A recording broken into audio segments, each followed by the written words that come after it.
ટકાઉપણાનો project કરવાનો છે. તો પાણી અને ટકાઉપણાના પ્રોજેક્ટમાં આપણે સૌથી પહેલા પાણીનો પરિચય, પાણી શા માટે, બરાબર, તો એના વિશે સમજીશું. એમાં આપણે ભાગ એમાં આપણા પર્યાવરણમાં પાણીને સમજવું, તો એમાં ફરજિયાત પ્રવૃત્તિઓ કરવાની છે. તો ફરજિયાત પ્રવૃત્તિમાં 5 કરવાની. પહેલું ઇન્ટરવ્યુ, એટલે કે આપણા ગામમાં પ્લમ્બર હોય, જે લોકો પાણીને લગતું કામ કરતા હોય એ લોકોના ઇન્ટરવ્યુ લેવાના. ખેડૂત હોય તો ખેડૂતને પણ પાણીની જરૂર પડે તો એમનું પણ ઇન્ટરવ્યુ લઈશું. પછી પાણીનું ઓડિટ કરવાનું છે, બરાબર. આપણા આ જે પર્યાવરણ, આપણું જે આ કેમ્પસ છે શાળાનું, તો શાળાના કેમ્પસમાં આપણે પાણી ક્યાંથી મેળવીએ છીએ, તો એનો આખો આપણે નકશો દોરવાનો છે. વરસાદી પાણીનો સંગ્રહ, એટલે કે આપણું જે ધાબાનું પાણી છે એ નીચે જમીનમાં ઉતરે છે અને વરસાદી પાણીનો આપણે કેટલો સંગ્રહ કરીએ છીએ, તો એના વિશેની માહિતી મેળવવાની છે.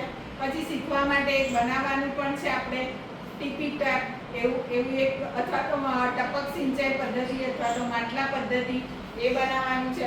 પછી એક કેસ સ્ટડીનો અભ્યાસ કરવાનો છે. એ ફરજિયાત પ્રવૃત્તિઓ કરવાની છે.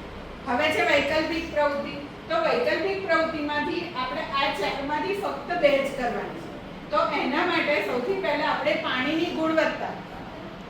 પાણીની ગુણવત્તાનો અભ્યાસ કરીશું. પાણીના ટેસ્ટિંગ કરીશું કે એનું pH કેટલું છે, એનું નાઇટ્રોજન ટેસ્ટ કરીશું, ક્લોરીન ટેસ્ટ કરીશું. તો એ બધા પાણીની ગુણવત્તા ચકાસણીના ટેસ્ટ કરવાના છે.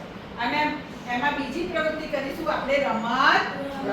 મસ્ત એવી ઝરણા અને ગટરની રમત છે. તમે બધા સાપસીડી રમી છે ને? તો એ સાપસીડી જેવી જ એક રમત છે, ગટર અને ઝરણાની. તો એ રમત પણ રમવાની છે. તો આ બંને પ્રવૃત્તિ કરવાની છે. અને પછી છે છેલ્લે પાણીની દુનિયા ખોલવી, વાગવી, ફરજિયાત પ્રવૃત્તિ, એટલે કે પાણીની દુનિયા. એના આધારે એક સરસ મજાનો એવો નિબંધ લખવાનો રહેશે.